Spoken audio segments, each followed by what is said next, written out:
Good morning, students. How are you? I hope you all will be fine. So, you must have watched my first video. Now again, I am here for the second part of French Revolution. So, first part I had uploaded and you were asking me to complete the chapter. So, I have uploaded second part in the continuation of the first part. And in this video, I am going to finish the chapter also.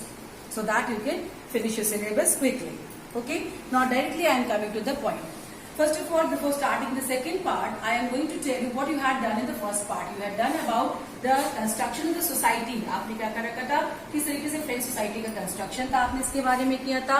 और क्या चीज आपने करी हुई थी इसमें कि rise of middle class कैसे हो गया, फिलोसफर्स की फिलोसफी से लोग कैसे मोटिवेट हो गए, और जो थर्ड स्टेट था उसको किन लोगों ने लीडरशिप प्रोवाइड करी, किस वजह से उन्होंने इतनी हिम्मत करी और रिबेल करना शुरू कर दिया. यहाँ तक हम लोग कर चुके थे. और आपने ये भी कहा था कि किस तरीके से स्टेट जनरल की मीटिंग के दौरान वो असेंबली से वॉकआउट कर गए. अब हम स्टार्ट करते उसके आगे. राइट, स्टेट जनरल की जो मीटिंग थी उसे ये वॉकआउट कर गए. ठीक, आप ये सब लोग क्या करें, यहाँ से निकल करके एक टेनिस कोर्ट में जाकर के इकट्ठा हुए. तो 1789 आपकी डेट थी 20 जून 1789. ये जा करके थर्ड स्टेट के जो लोग थे, थर्ड स्टेट के लोगों ने अपने आप को क्या कहा, नेशनल असेंबली बना दिया. राइट, इनका जो थर्ड स्टेट के लोग थे, इन्होंने फॉर्मेशन ऑफ नेशनल असेंबली, इन्होंने एक नेशनल असेंबली का फॉर्मेशन कर दिया. अपने आप को अलग कर लिया, सबसे अपनी अलग पहचान दिलाना चाहते थे ये, इसीलिए इन्होंने नेशनल असेंबली का फॉर्मेशन कर लिया. अब ये जो नेशनल असेंबली थी इसकी डिमांड क्या थी. ये नेशनल असेंबली का फॉर्मेशन करा, ये नेशनल असेंबली थी थर्ड स्टेट के लोगों ने ही बनाई थी, कुछ अलग चीज नहीं थी. थर्ड स्टेट के लोगों ने अपने आप को कहा नेशनल असेंबली है और क्या करना चाहते थे, they wanted to draft the constitution for France. वो फ्रांस के लिए संविधान का निर्माण करना चाहते थे. और क्या चाहते थे, they wanted to check the powers of the ruler. राजा की शक्तियों को लिमिट करना चाहते थे, सीमित करना चाहते थे. तो इनका जो डिमांड था नेशनल असेंबली का, ये राजा की शक्तियों को सीमित करना चाहते थे. दूसरा क्या करना चाहते थे, ये फ्रांस की कॉन्स्टिट्यूशन को ड्राफ्ट करना चाहते थे. दो मेन काम ही करना चाहते थे. तो ये नेशनल असेंबली ने पहला काम ड्राफ्ट द कॉन्स्टिट्यूशन, किसका, draft constitution of France, France के संविधान को ड्राफ्ट करना है. दूसरा ही काम करना था to limit the power, limit the power of ruler. ठीक, रूलर की पावर को सीमित करना, पावर ऑफ रूलर. रूलर कौन था, भूल गए, पहले चैप्टर में पहले वीडियो में देखा था आपने. रूलर कौन था उस समय, रूलर थे आपके Louis 16. He was the ruler at that time. Right, तो ये रूलर की पावर को सीमित करना चाहते थे.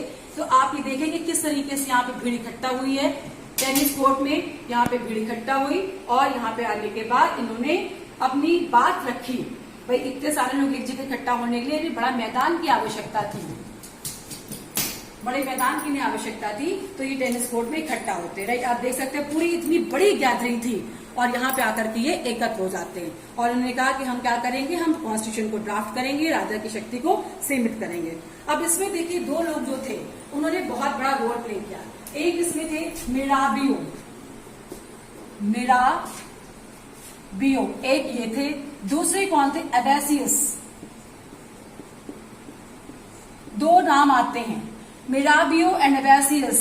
They led the movement of National Assembly. They became the leader of National Assembly. लेकिन सबसे हैरानी की बात क्या थी, they were not belonging to the third state. They were not the people of third state. They belonged to the first and second. Mirabio कहाँ का था, ये second state का था, यानी कि कुलीन वर्ग का था. Abbasius क्या था, ये पादरी वर्ग का था, यानी कि ये फर्स्ट स्टेट को बिलोंग करने वाला था. तो ये सबसे बड़ा जो आप देखेंगे चेंज है इसमें, सबसे बड़ा इसमें चेंज क्या था कि Mirabeau Abbe Sieyes, those who were not belonging to the third state, they had given their leadership to the National Assembly. इन लोगों ने क्यों दिया, भाई हम अगर उनको बिलोंग नहीं कर रहे, हम साथ दे रहे हैं, इसका मतलब हमारे अंदर सही और गलत के बीच अंतर करने की क्षमता है. I can discriminate between right and wrong. So they gave their support to national assembly. उन्होंने नेशनल असेंबली को पूरा अपना सपोर्ट दिया, क्योंकि उनको लगता था कि थर्ड स्टेट के संग जो कुछ भी हो रहा है वो सही नहीं हो रहा है. अब इन्होंने कैसे सपोर्ट किया, Mirabeau was a very good speaker, you can say he was orator par excellence. ये बहुत अच्छे वक्ता थे.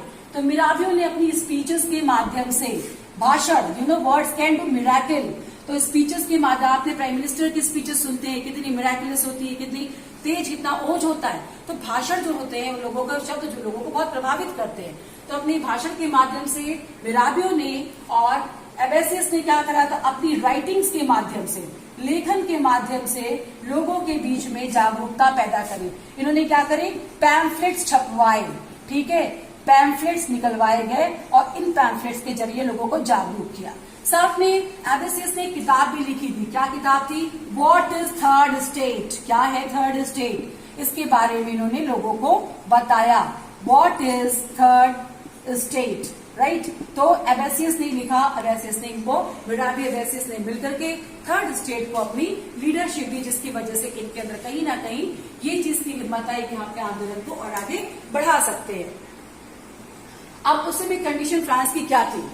कंडीशन फ्रांस की आप देखेंगे बड़ी उस समय बुरी थी। क्या खराब थी? उस समय बहुत सीवियर कोल्ड हो रहा था, ठीक। उस समय बहुत सीवियर कोल्ड पड़ा, बहुत, आप जानते हैं यूरोप में बहुत ठंडी पड़ती है। यहाँ हम लोगों को तो कुछ ठंडी नहीं होती, बट यूरोप में इट इज टू कोल्ड, तो बहुत ठंडी पड़ रही थी उस समय यूरोप में। क्रॉप्स फेल हो चुकी थी, भाई ठंड पड़ेगी तो क्या पाला मार जाता है फसलों को, तो या ओले भी पड़ जाते, तो क्रॉप फेल हो गई थी। अब जब क्रॉप फेल हो गई थी तो खाते कहाँ से? भाई हमारे पास चीजें कम हो गई, अब हमारे पास चीज ही नहीं है, तो जो थोड़ी बहुत बची हुई चीजें वो क्या होंगी? दे विल बिकम एक्सपेंसिव, उनकी कीमतें बढ़ जाएंगी। तो वो की जो चीजें थी वो उनको महंगी पड़ने लगी, राइट, वो महंगी मिलने लगी। अब लोगों ने क्या कि जो हर जगह क्या होता है, कुछ जमाखोर और ब्लैक मार्केटियर्स होते हैं, what they started doing, they started storing the bread. उन्होंने ब्रेड को स्टोर करना स्टार्ट कर दिया, उसको ऊंचे दामों में बेचने लगे। अब लोग नाराज हो गए, अब हमें खाना, हम भूखे हैं, खाना किसी के पास भरा धरा है तो दे नहीं रहा, तो क्या करेंगे? Attack. They also did the same thing, उन्होंने भी यही करा। उन्होंने दे लूटेड द शॉप्स, उन्होंने शॉप को लूट लिया, शॉप को लूट लिया और वहां से ब्रेड भी लूटी, साथ में ग्रेन्स की जो शॉप्स थी उनको भी लूट लिया। दूसरी तरफ शासक ने क्या किया, जो किंग हमारे थे लुई 16 थे, what he had done, he had ordered his troops to move into Paris. उन्होंने अपनी सेना को पेरिस में जाने का आदेश दे दिया कि जाओ पेरिस में जाकर के मोर्चा संभालो। अब जो भीड़ थी, the mob became furious, agitated, बहुत अधिक फ्यूरियस यानी कि बहुत अधिक नाराज हो गई थी। तो 14 जुलाई 1789, this is very very important, this is the date when the movement started, when the revolution started. ये सबसे बड़ी चीज है कि आपको याद रखनी है, क्योंकि यही तो प्रश्न पूछा जाता है, फ्रांसीसी क्रांति कब हुई? कब हुई का जवाब है 14 जुलाई, 14 जुलाई 1789। This is the date and this is very very important, आपके लिए इंपॉर्टेंट डेट है ये। फ्रांसीसी क्रांति 14 जुलाई 1789 को, 14 जुलाई 1789 को हुई। कैसे शुरुआत हुई? जो मॉब थी, जो भीड़ थी, वो एकदम फ्यूरियस, नाराज हो गई, उसने बास्तील के किले को तोड़ दिया। बास्तील क्या था? बास्तील एक्चुअली ये इनकी शान और शौकत का, इनकी प्रतिष्ठा का परिचायक था, सूचक था। अब हमने क्या किया, प्रतिष्ठा के उस जो भवन था उसको ढहा दिया, यानी कि प्रतिष्ठा को इनके गिरा दिया। अब इसके बाद क्या हुआ, जो और लोग थे, जो मजदूर थे, गरीब कृषक वर्ग थे, वो भी नाराज थे। उन लोगों ने जाकर के शॉप्स को लूट लिया, दे लूटेड देयर शॉप्स। पेजेंट्स ने क्या किया, they destroyed the records also.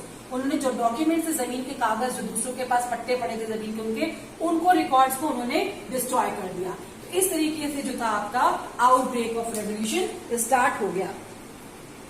अब इतना सब कुछ जब हो रहा था तो राजा कहीं ना कहीं बेचारा घबरा गया कि लगता है लोग हमारे खिलाफ हो चुके हैं, कहीं ना कहीं उसको ये डर बैठ गया।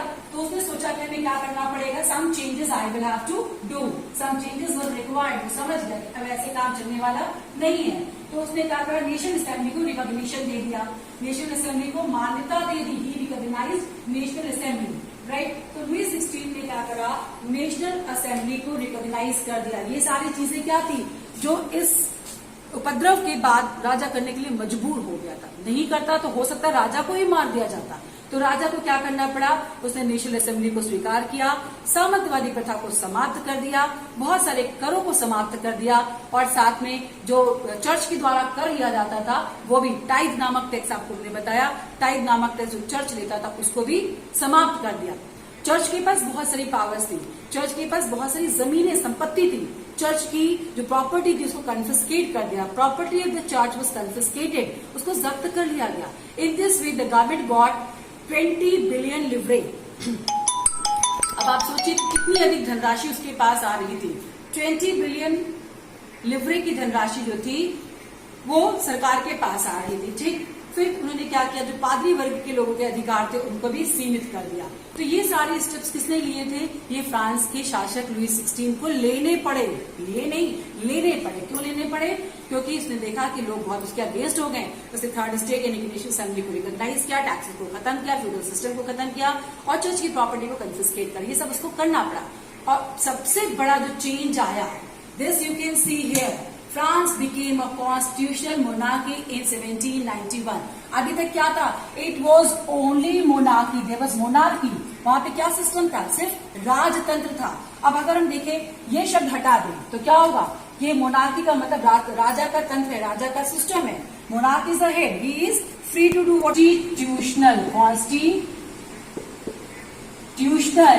मोनार्की यानी कि संवैधानिक राजतंत्र की स्थापना हो गई थी। ठीक, अब नेक्स्ट इसमें क्या चेंजेस आते हैं, आप देखेंगे कि ये आपका सिस्टम था। 1791 में नेशनल असेंबली ने कंप्लीट कर लिया, ड्राफ्ट कॉन्स्टिट्यूशन को ड्राफ्ट कर दिया।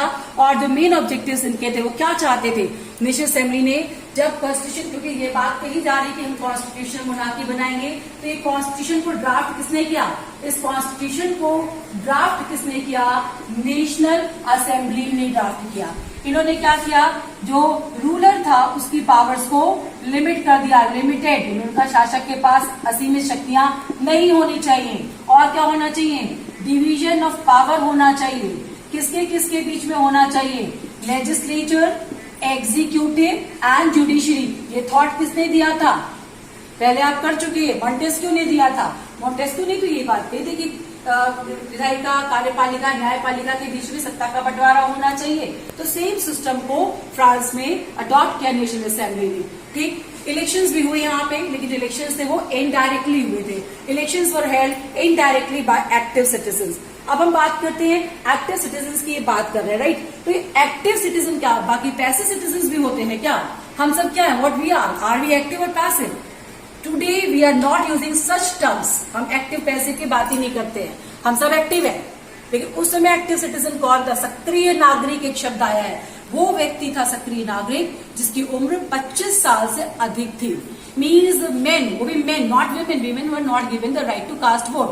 महिलाओं को तो वोट देने का कहीं कोई नामो निशान ही नहीं था, तो महिलाओं का नाम नहीं है। वो पुरुष जो कि 25 साल से अधिक उम्र के थे, साथ में 3 दिन की मजदूरी के बराबर टैक्स पे करते हो, उन्हें ही वोट देने का अधिकार दिया गया था। तो ये थोड़ा सा जस्टिस वाली बात नहीं कहलाएगी। फिर क्या हुआ, उसके बाद उन्होंने डिक्लेरेशन करी राइट्स की, और फिर आप देखेंगे declaration of rights of main, फिर मेन आ गया, विमेन तो कहीं है ही नहीं। तो मेन के राइट्स यानी कि पुरुषों और नागरिकों के लिए घोषणा की गई थी।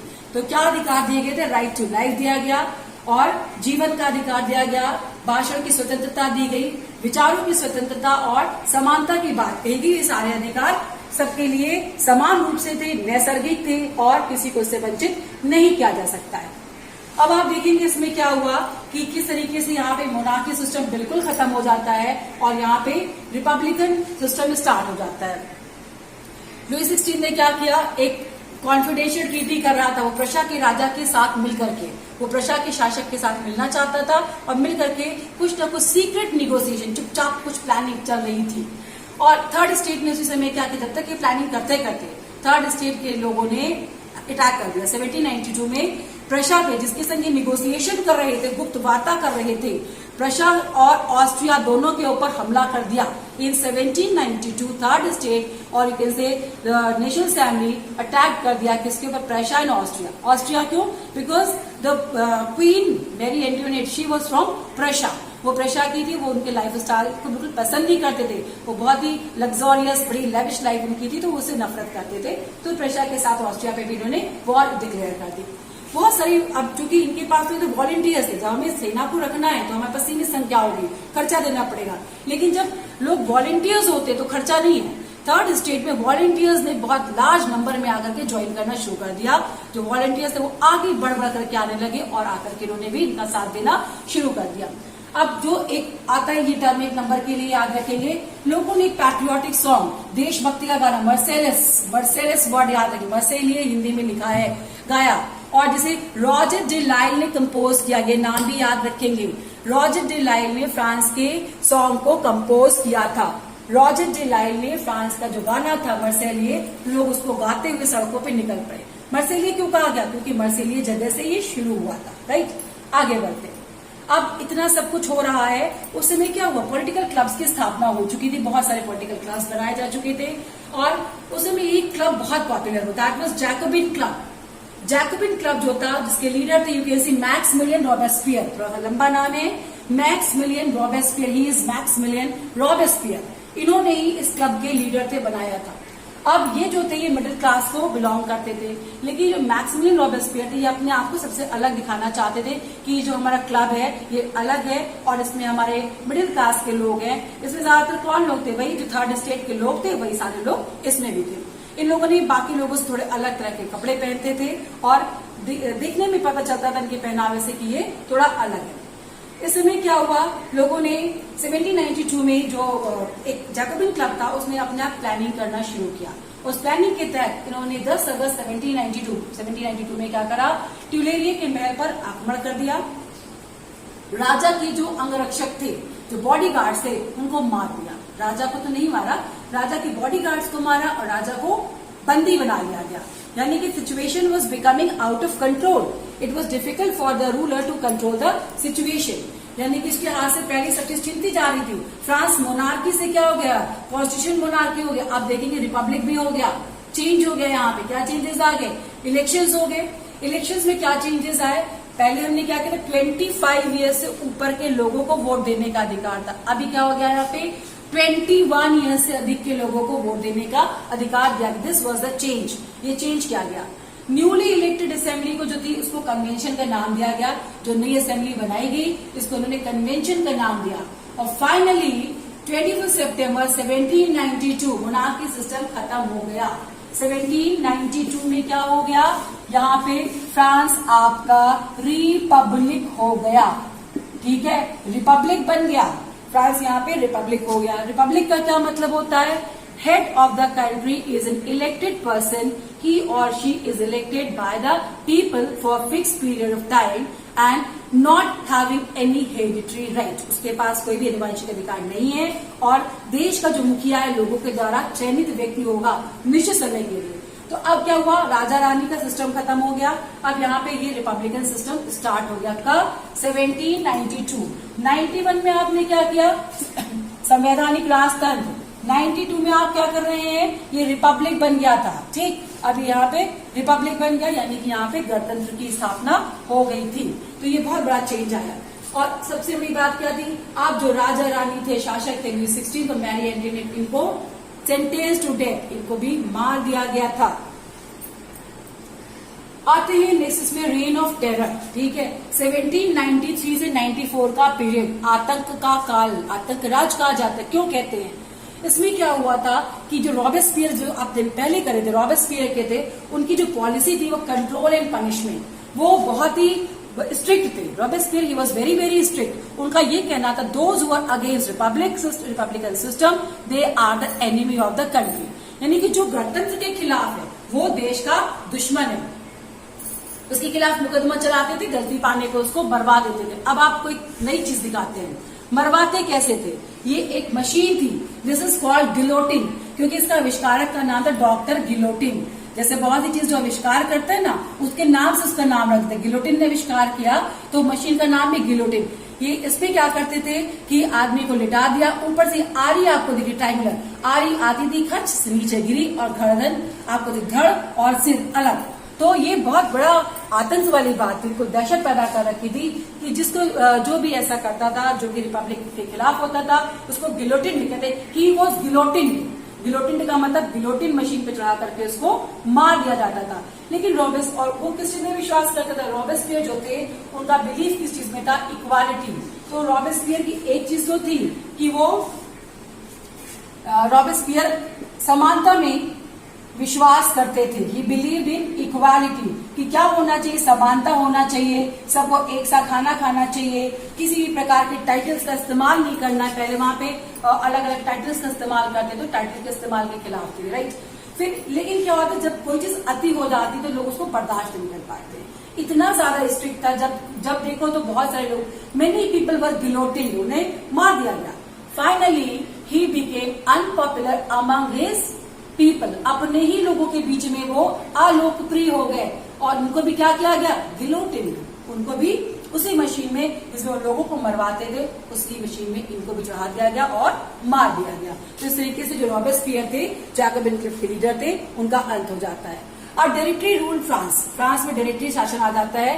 क्या शासन था यहाँ पे जैकोबिन क्लब तो खत्म हो गया, भाई जो लीडर थे उनको गिलोटिन कर दिया गया, रॉबेस्पियर मर गए, खत्म। अब पावर उनकी ले ली गई, नया संविधान बना, न्यू कॉन्स्टिट्यूशन वाज फॉर्म।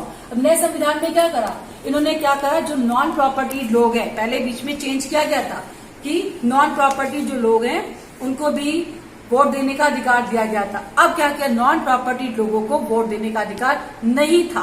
पहले जो सिस्टम था 3 दिन की दिहाड़ी के बराबर कर देते हो वो सक्रिय नागरिक, तो वही सिस्टम अडॉप्ट कर दिया कि इनको अधिकार नहीं दिया गया था जो नॉन प्रॉपर्टी थे, ठीक। अब इन्होंने क्या किया, 2 इलेक्टेड लेजिस्लेटिव काउंसिल व सेटअप, यानी कि इन्होंने लेजिस्लेटिव काउंसिल विधान परिषद का निर्माण कर दिया गया, 2 चयनित इलेक्टेड जो विधान परिषद उसका निर्माण किया गया और 5 एग्जीक्यूटिव लीडर्स के अंडर पे एक डायरेक्टरी को भी सेटअप कर दिया गया था, डायरेक्टरी को सेटअप किया गया। यानी कि आप एक चीज आप नोटिस करेंगे, पूरा का पूरा जो ढांचा था फ्रांस का सब एकदम बदल गया। जो सिस्टम चल रहा था, मतलब एक के बाद एक there was change in the system. लेकिन अब एक चीज और थी, क्या इतना सब कुछ हो रहा था, क्या महिलाओं के लिए भी कुछ हुआ, क्या इसमें महिलाओं की कोई भूमिका नहीं थी? भाई हम देख रहे हैं क्लब बन रहा है, लोग उसमें काम कर रहे हैं, लोग अपनी आवाज उठा रहे हैं, क्या महिलाओं को दबा दिया गया? नहीं, महिलाओं का भी बहुत रोल रहा। विमेन जो थी they were also very very active, उन्होंने भी अपने अपने क्लब्स फॉर्म किए थे। आप देखेंगे कि महिलाओं की क्या रोल रहा। Women also form they club, more than 40 clubs were form by women. महिलाओं ने बहुत सारे क्लबों को बनाया था और अपनी अपनी जो अधिकार थे उनके बारे में वो बात कर रही थी। महिलाएं किस बारे में बात कर रही थी अपने क्लब बना करके, क्योंकि बहुत सारे अधिकार से उनको वंचित कर दिया गया था। महिलाओं को शिक्षा ग्रहण करने का अधिकार नहीं था, महिलाओं को वोट देने का अधिकार नहीं था, अपनी मर्जी से विवाह करने का अधिकार नहीं था, तलाक देने का अधिकार नहीं था। तो ये सारी जो चीजें थी वो बहुत अच्छी नहीं कह सकते हमसे। आज तो हम सब स्वतंत्र हैं, हम अपनी आवाज उठा सकते हैं, लेकिन उस समय ये सब नहीं था। अब जब महिलाओं ने आंदोलन करना शुरू किया, ये सारी चीजें दी गई। नाउ स्कूलिंग बिकेम कंपल्सरी, ये सुधार किए गए। जो महिलाओं ने मूवमेंट किया विमेन के फेवर में, क्या मूवमेंट हुए? पहली चीज तो क्या हुआ, अब इनको एजुकेशन मिलने लगी, एजुकेशन इनके लिए कंपल्सरी हो गई, ठीक है। साथ में ये अपनी इच्छा का कोई भी ऑक्यूपेशन चूज कर सकती थी, अपनी इच्छा से कोई भी ऑक्यूपेशन चूज कर सकती थी। तीसरा आपका क्या है, मैरिज की फ्रीडम दे दी गई, ठीक है, चाहे जिससे चाहे वो मैरिज कर सकती थी, फ्रीडम ऑफ मैरिज भी दी गई। और पहले क्या था, तलाक देने का अधिकार केवल पुरुषों को था, अब तलाक देने का अधिकार भी महिलाओं को भी दे दिया गया। डिवोर्स राइट भी इनको दे दिया गया कि महिलाएं भी डिवोर्स दे सकती हैं। तो ये सारी जो चीजें थी, ये बहुत बड़ा बदलाव इसमें आया। इनको जॉब्स के लिए ट्रेनिंग भी दी जाती थी, यानी कि जो वोकेशनल ट्रेनिंग होती है ये सब भी दी जाती थी। तो इस तरीके से महिलाओं ने बहुत बड़ी भूमिका अदा करी, क्योंकि इन लोगों ने भी बहुत सारे अपने क्लब्स बना लिए थे। तो ये क्लब्स की जो डिमांड थी, लेकिन फिर भी एक चीज इन्हें नहीं मिली, वो क्या थी, वोटिंग राइट, जिससे कि इन्हें अभी भी वंचित रखा गया। Voting right was not given to the women of France. It was given in 1946 after a long time, बहुत समय के पश्चात दिया गया, पर उस समय में नहीं दिया गया था। अब यहाँ पे एक और प्रॉब्लम थी, यहाँ पे दास प्रथा चल रही थी। दास प्रथा चूंकि जरूरी भी थी एक तरीके से, क्योंकि जो कॉलोनीज थी कैरेबियन के पास, colonies in Caribbean they were suppliers of commodities, main commodities जैसे कि तंबाकू है, नील है, शुगर है, कॉफी है, ये सब चीजें यहाँ से सप्लाई होती थी। अभी कैरेबियन तो बहुत दूर हो गया। अब यूरोप के जो लोग थे इतनी दूर जाकर के वो काम नहीं करना चाहते थे, काम नहीं करना चाहते थे तो क्या हुआ, शॉर्टेज ऑफ लेबर हो गई, यानी कि लोगों की कमी हो गई। अब वो लोग कहाँ से आएंगे, कहीं ना कहीं से तो उन्हें लाना ही पड़ेगा। तो लोग कहाँ से आते थे, बोर्दे और नानते, एक नाम आता है कहाँ के बंदरगाह से आते थे, मैप में भी आता है नानते या बोर्दे। कहाँ है, अफ्रीकन कॉन्टिनेंट। दासों को अफ्रीका से मंगाया जाता था। तो अब दास कहां से आने लगे? अफ्रीका से। यूरोप के लोगों ने मना कर दिया, इतना दूर जाकर के काम नहीं कर सकते हैं, तो अफ्रीका से दासों को मंगाया जाने लगा। हालांकि दास प्रथा अच्छी नहीं थी, नेपोलियन ने इसको सपोर्ट किया, मना नहीं किया, लेकिन दास प्रथा को 1848 में अबॉलिश कर दिया गया था। Slavery system was abolish in 1848, right. इसमें नेक्स्ट आप देखेंगे कि अब क्या होता है, ये इसमें जो एक और चीज थी जो आपने करा, जो व्यापार चल रहा था दास प्रथा का, वो 3 कॉन्टिनेंट्स के बीच में था, एशिया, अफ्रीका एंड अमेरिका, ठीक। एशिया, अफ्रीका और अमेरिका, एक ट्रायंगुलर बिजनेस चल रहा था। अमेरिका, एशिया और अफ्रीका, इनकी तीनों के बीच में एक त्रिकोणीय दास व्यवस्था चल रही थी। और इसमें लास्ट आपका जो दे रखा है, ये सब कुछ जो था, इसमें नेपोलियन का क्या रोल था, how all these gave rise to Napoleon Bonaparte, you must have heard his name. 1804 में नेपोलियन बोनापार्ट रूलर बनता है। इन्होंने क्या किया, बहुत सारे बदलाव लाए। नेपोलियन बोनापार्ट ने 1804 में जो शासक बनते हैं तो बहुत सारे चेंजेस लाए थे। यहाँ पे नेपोलियन के बारे में थोड़ा सा आपको बता दें, ये कब शासक बनते हैं? 1804 में नेपोलियन बिकेम रूलर इन 1804। अब क्योंकि परिस्थितियां ही कुछ ऐसी थी, आपने देखा कि 1789 में रेवोल्यूशन हुआ, उसके बाद जो स्थितियां थी खराब होती चली गई। 92, 93 में रेन ऑफ टेरर आ गया। अब नेपोलियन को इस की वजह से चांस मिला, जब ये शासक बने उन्होंने क्या किया, पूरी साम्राज्य का पुनर्गठन करना शुरू करा, फिर से इसको रीऑर्गेनाइज किया और इसको छोटे छोटे टुकड़ों में बांट दिया और उन टुकड़ों की बागडोर अपने रिश्तेदारों को सौंप दी कि ठीक है आप लोग इसको जाकर के देखेंगे, राइट। फिर इन्होंने क्या किया, प्राइवेट प्रॉपर्टी के लिए भी अलग से कानून बनाया। इन्होंने दशमलव पद्धति का शुरू किया, नाप तौल की समान पद्धति। पहले क्या था, एक सामान यहाँ पर कुछ और होता था, दूसरी जगह जाकर के उसका नाप तौल बदल जाता था, तो नाप तौल की समान पद्धति को भी इन्होंने शुरू किया था। लेकिन क्या हुआ, इतना सब कुछ सुधार करने के बाद भी अंत में 1815 में 1804 में शासक बनते हैं ये। 1815 में वाटरलू नाम आपने जरूर सुना होगा, वाटरलू की बैटल में ही वॉज डिफीटेड, इनको हरा दिया, मरे नहीं थे, he was defeated in 1815 in the battle of Waterloo. He died later on, Helena द्वीप चले गए थे, जहां पे जाकर के ये बाद में खत्म हो गए। लेकिन जो फ्रेंच रेवोल्यूशन था, इसके आइडियाज जो लिबर्टी, इक्वालिटी एंड फ्रेटर्निटी, जो 3 मेन डिमांड थी, स्वतंत्रता, समानता, बंधुत्व, ये पूरे विश्व के अन्य देशों के लिए एक मिसाल बन करके रह गई। विश्व के अन्य देशों ने भी इसे सबक लिया और डिमांड को उठाना शुरू करा। ये टाइमलाइन जो आपके दिया, आप इसको जब वीडियो देखेंगे, this is very very useful for you. You can pause, you can write in your copies also कि what happened, these are the important years for you, right. You can do it in your copy. Now few questions I have given, that also you can write, you can do in your copy if you wish. And once again the interesting section, that is the quiz section. Now quiz section में आपका कुछ questions यहाँ पे दिए हुए हैं. You have to write the answers of these questions in the comment section. Write the answer to the questions and I will display your name also. Okay? So I hope the chapter, the topic is clear to you and you will learn a lot from these 2 videos. This was made on the request of you people. So see the videos and please subscribe, because after few days I am going to upload the next chapter also. As you know, only online classes are possible nowadays. So I am going to upload all the chapters of your class. So please keep watching. Stay safe, stay healthy. Thank you.